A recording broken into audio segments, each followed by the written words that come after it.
যুক্তরাষ্ট্র ও ইউরোপীয় ইউনিয়নের মধ্যে একটি নতুন বাণিজ্য চুক্তি স্বাক্ষরিত হয়েছে, যার আওতায় ইউরোপীয় ইউনিয়নের উপর 15% আমদানি শুল্ক নির্ধারণ করা হয়েছে।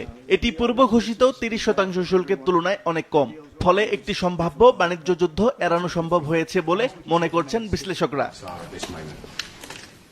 বিশ্বব্যাপী বাণিজ্যের একটি বড় অংশ, প্রায় 1/3 যুক্তরাষ্ট্র ও ইউরোপীয় ইউনিয়নের মধ্যে হয়ে থাকে। চুক্তিটি স্বাক্ষরের আগে রবিবার মার্কিন প্রেসিডেন্ট ডোনাল্ড ট্রাম্প ও ইউরোপীয় ইউনিয়নের প্রেসিডেন্ট উর্সুলা ভন ডার লেয়েনের মধ্যে 1 ঘণ্টাব্যাপী আলোচনা অনুষ্ঠিত হয়। আলোচনার পর উভয় পক্ষ 15% শুল্ক আরোপে একমত হন। So we have good news.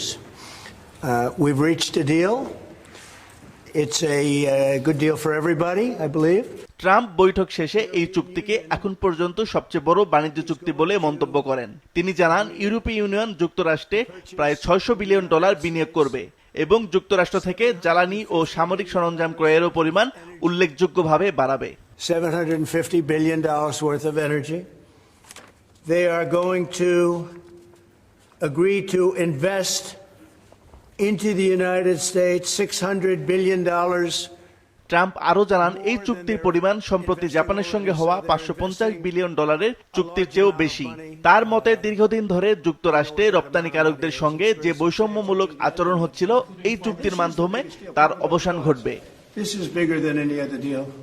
We have great countries. I'm familiar with many of them. So are you. And this is really the biggest deal. This is I guess we're the biggest out there, and they're the second. ইউরোপীয় ইউনিয়নের president Ursula von der Leyen বলেন, বিশ্বের 2 বৃহৎ অর্থনীতির মধ্যে এই বাণিজ্য চুক্তি একটি বড় অর্জন এবং এটি বৈশ্বিক অর্থনীতিতে স্থিতিশীলতা আনবে। Today we have also agreed on a 0 for 0 tariffs on a number of strategic products. This includes all aircraft and component parts, certain chemicals, certain generics, semiconductor equipment, certain agricultural products, natural resources and critical raw materials.